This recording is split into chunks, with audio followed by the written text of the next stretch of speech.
আমি হচ্ছে একজন তরুণ উদ্যোক্তা। এটা আমার নতুন পেঁপে বাগান। এখানে ৬০টার মতো গাছ আছে। এই ৬০টা গাছ আমি শুরু থেকে যেসব সমস্যার সম্মুখীন হয়েছি সেগুলো একটু বলার চেষ্টা করতেছি। আমি হচ্ছে মূলত ডিসেম্বরের ১২ তারিখে ২০টার মতো পেঁপে চারা লাগিয়েছি। তারপরে আবার ডিসেম্বরের ২৫ তারিখ ৪০টা পেঁপে চারা লাগিয়েছি। মোট ৬০টা পেঁপে গাছ। এই ৬০টা পেঁপে গাছ লাগানোর ৩০ দিনের মাথায় প্রথম সার দিয়েছিলাম, কিন্তু লাগানোর কয়েকদিনের মধ্যে দু একটা গাছ পাতাগুলো কুঁকড়িয়ে গিয়েছিল। শুধু দু একটা মতো গাছ হবে, বেশি কিছু গাছ আক্রান্ত হয় নাই। দু একটা গাছ বাদে সবগুলো গাছ কিন্তু সুস্থ সবল হয়েছিল। এই যে আপনারা দেখতে পাচ্ছেন, এই যে সেই কাঙ্ক্ষিত পেঁপে গাছগুলো, এগুলো হচ্ছে রেড লেডি পেঁপে। আর এই যে দেখতে পাচ্ছেন, আর 2 মাসের মাথায় আমি আবারও একটা ডোজ সার দিছি। টিএসপি, পটাশ, ইউরিয়া দিছি খুবই কম। আর 3 মাসের মাথায় আরও একটা সার দিছি। বর্তমান গাছগুলোর বয়স 3 মাস, 4 মাসে রানিং চলতেছে। এই গাছগুলো আবার মাঝখানের দিকে একটু এই যে আগাগুলো কুকড়ানো হয়েছিল, কিন্তু এখন বর্তমানে ঠিক হয়ে গেছে গাছগুলা। এখন মোটামুটি সুস্থ সবল আছে।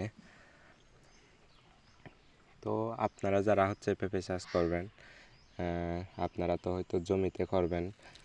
আমি তো শখের বসে মাত্র ৬০টা পেঁপে গাছ লাগিয়েছি। যারা হচ্ছে বাণিজ্যিকভাবে পেঁপে চাষ করবেন তাদেরকে নিয়ে কিছু কথা বলি। আপনারা হচ্ছে না, অনেকেই বলে হচ্ছে মানে পেঁপে চাষ অলস মানুষদের জন্য, কিন্তু অলস হলে কিন্তু পেঁপে চাষ করা যাবে না।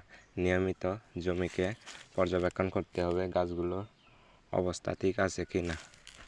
গাছগুলোর অবস্থা যদি ঠিক না থাকে তাহলে কিন্তু পেঁপে গাছগুলো এমনিতেই নষ্ট হয়ে যাবে। আমার এলাকায় আমার আঙ্কেল লাগে, ও পেঁপে পেঁপে পেঁপে পেঁপে হচ্ছে লাগাইছে। ওর গাছগুলো সবগুলা মারা গেছে। কেননা ও একেবারে দুপুরবেলায় পানি দেওয়ার ফলে গাছগুলো স্ট্রোক করছে হয়তো। এখন গাছগুলো মারা যায় ওই রকম অবস্থা ওর। কিন্তু আমার গাছগুলো দেখেন কীরকম সুস্থ, সুন্দর ও সতেজ আছে। এই যে দেখেন, এই যে আপনারা হয়তো একটু ভিডিও কোয়ালিটি অনেক খারাপ, এজন্য আমি অত্যন্ত ক্ষমা প্রার্থী। এই যে কিন্তু গাছগুলো দেখেন অত্যন্ত সুস্থ সবল। এই যে এখানে একটা আর হচ্ছে আপনারা যারা জমিতে পেঁপে চাষ করবেন, আপনারা তো নিয়মিত পরিচর্যা করবেনই, কিন্তু আমার মতো যারা হচ্ছে এই যে দেখেন ডালু জমিতে পেঁপে চাষ করবেন, তাদের জন্য অনেক সমস্যার সম্মুখীন হতে হবে। আমি একটা সমস্যার কথা বলি, সেটা হলো পানির স্বল্পতা। এই যে দেখেন, এই যে এই গাছটা নিয়মিত পানি দেওয়ার সত্ত্বেও এই গাছটা কত বড় দেখেন, আর এই গাছটা কত বড়। এই যে দেখেন, এইখানে ফুল আসছে, এখানে এখনো আসে নাই। কারণ হচ্ছে এই গাছটা শুরু থেকেই বাড়তে পারি নাই। একেবারে এত দূর ছিল, বাড়েও না, কিছু হয় না, সার দিলেও কিছু হয় না, পানি দিলেও কিছু হয় না, ওই রকম অবস্থা ছিল। যেহেতু আমি তরুণ উদ্যোক্তা, এই রোগটা কি কিছুই বুঝতে পারতেছিলাম না। ইউটিউব দেখলেও সেরকম কোনো একটা কাজে আসেনি। কিন্তু এখন নতুন পাতা আসতেছে, এই যে মনে হয় এখন বাড়বে গাছটা।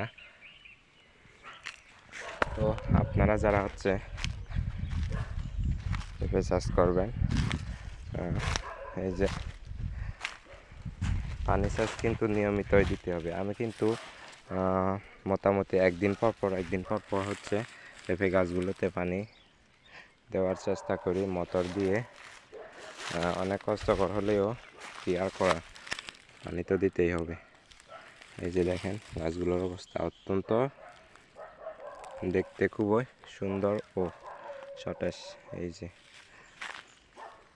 যে অত্যন্ত সুন্দর। ভিডিওটি যদি ভালো লাগে আপনারা লাইক কমেন্ট একটু শেয়ার করেন। এই যে এই যে এই যে দেখেন,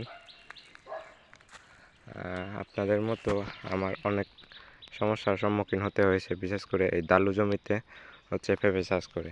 কারণ আমার বাড়ির আঙিনার চারপাশে যে পরিত্যক্ত জমি আছে ওইগুলো আমি মানে কিভাবে কাজে লাগানো যায় ওই পরিপ্রেক্ষিতে আমি হচ্ছে পেঁপে গাছ লাগিয়েছি। এই যে, আর পেঁপের সাথী ফসল হিসেবে এই যে একটা আছে, এই যে দেখেন পেয়ারা, এই যে পেয়ারার গুটি চলে আসছে।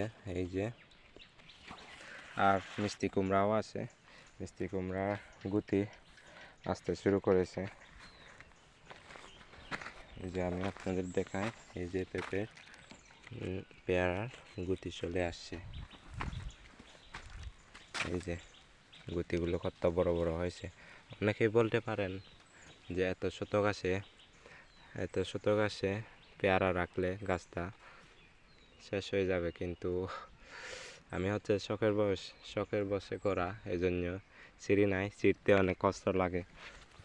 হোক না হোক নিজের লাগানো গাছ, কিন্তু সবগুলো গাছে রাখি নাই, দু একটা গাছে শুধু পেয়ারা রাখছি দেখার জন্য কীরকম হয় পেয়ারাগুলো। এই পেয়ারা গাছগুলোর বয়সও কিন্তু 3.5 মাসের মতো। এগুলা এই পেয়ারা গাছগুলো হচ্ছে গোল্ডেন 8 পেয়ারা। এই যে দেখেন কত সত্য গাছে, মাটি শুই গাছে হচ্ছে পেয়ারা ধরতেছে। এই যে, ভিডিওটা যদি ভালো লাগে লাইক কমেন্ট শেয়ার। আর আমি হচ্ছে শুরু থেকে শেষ পর্যন্ত হচ্ছে এই পেঁপে গাছের ভিডিও আপনাদের দেখানোর চেষ্টা করব, এই জন্য আমার চ্যানেলের সঙ্গেই থাকুন।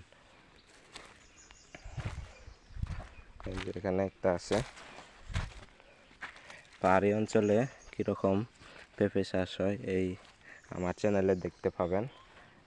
বিশেষ করে এই দালু জমিতে, সমতলে তো টপ লেডি, গ্রিন লেডি, তারপরে 5 লেডি ওই রকম পেঁপে চাষ হয়, কিন্তু আমি ব্যতিক্রমধর্মী। আমি হচ্ছে রেড লেডি পেঁপে চাষ করতেছি, যেটা খেতে খুবই সুস্বাদু আর যার বিশ্বখ্যাতি আসে। অনেকেই বলে রেড লেডি পেঁপে গাছে নাকি ভাইরাস চলে আসে, কিন্তু আমার এই অভিজ্ঞতায় 3 মাসের অভিজ্ঞতায় বলছি এখনও কোনো ভাইরাস আসে নাই। যদি নিয়মিত পরিচর্যা করা যায় তাহলে গাছে তো ভাইরাস আসার কথা না। আপনি যদি অলসতা করেন তাহলে তো গাছে ভাইরাস চলে আসবে। এই যে দেখেন কত সুন্দর গাছগুলোতে কিন্তু কয়েকদিন পর আবার সার দেওয়া হবে, তখন আমি একটা ভিডিও মেক করব যাতে সবাইকে দেখাতে পারি যে কীভাবে পেঁপে গাছের গোড়ায় সার দেওয়া হয়। তো আপনারা যারা রেড লেডি পেঁপে চাষ করবেন, সমতলে তো অনেক টপ লেডি, গ্রিন লেডি এই জাতগুলো চাষ হয়, কিন্তু আমি হচ্ছে রিস্ক নিতে পছন্দ করি আর কি। যেই ফসলে রিস্ক বেশি সেই ফসলের লাভও বেশি, ওই রকম একটা কথা আছে। এই জন্য আমি হচ্ছে পেঁপে চাষ, সেটাও আবার রেড লেডি। দেখা যাক কী হয়। যদি গাছগুলো সুস্থ সবল থাকে, ফুল আসা শুরু হয়েছে এবং কয়েকদিন পর ফল সেট হতে শুরু করবে, ফুল ফুটবে, তো দোয়া করবেন যেন গাছগুলো সুস্থ ও সুন্দর থাকে। আর এরকম নিত্য নতুন ভিডিও পেতে চ্যানেলটিকে সাবস্ক্রাইব করবেন এবং লাইক কমেন্ট করেন।